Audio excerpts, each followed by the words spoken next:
À vous, chez vous, en ce samedi 1er mai, mois consacré à Marie, que nous pouvons commencer royalement en fêtant Joseph, travailleur charpentier, c'est ce que l'évangile de ce jour nous dit, mais travailleur aussi auprès de la Vierge Marie, auprès du Fils de Dieu, auprès de Jésus. Je vous lis de l'Évangile selon saint Matthieu, chapitre 13. Jésus alla dans son pays et il enseignait les gens dans leur synagogue, de telle manière qu'ils étaient frappés d'étonnement et disaient « D'où lui viennent cette sagesse et ces miracles? N'est-il pas le fils du charpentier? Sa mère ne s'appelle-t-elle pas Marie et ses frères Jacques, Joseph, Simon et Jude? Et ses sœurs ne sont-elles pas toutes chez nous? Alors, d'où lui vient tout cela? » Et ils étaient profondément choqués à cause de lui. Jésus leur dit « Un prophète n'est méprisé que dans sa patrie et dans sa propre maison. » Et il ne fit pas beaucoup de miracles à cet endroit-là à cause de leur manque de foi. Voilà cet évangile choisi pour la fête de Saint Joseph, parce qu'il nous est dit qu'il était charpentier à Nazareth. Son œuvre, c'était celle de être l'époux de la Vierge Marie, père nourricier de Jésus, et en cela de travailler, et de travailler la matière, de travailler le bois.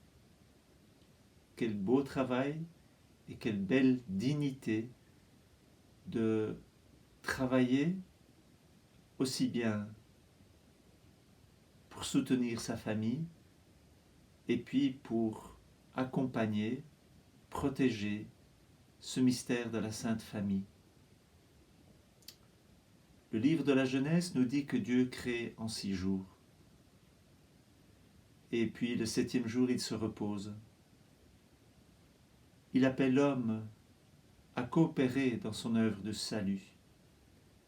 Et l'homme, par son travail, coopère non seulement à l'œuvre du salut, mais aussi à l'œuvre créatrice. Et l'homme crée.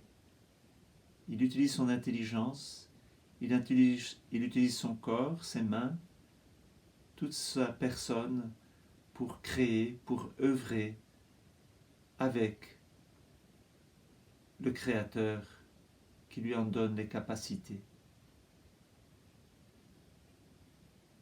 Jésus accomplira lui aussi des travaux. Le grand travail qu'il réalisera, c'est le travail de la croix. Un travail. Pour nous, il y a le travail quotidien, chacun selon ses vertus, chacun selon ses qualités, mais il y a aussi le travail de la foi. L'œuvre de Dieu, dit Jésus, c'est que vous croyez. Il y a l'œuvre pour la subsistance, le travail de la matière. Il y a aussi le travail intérieur, le travail de la foi, par lequel nous coopérons, nous aussi, au mystère du salut.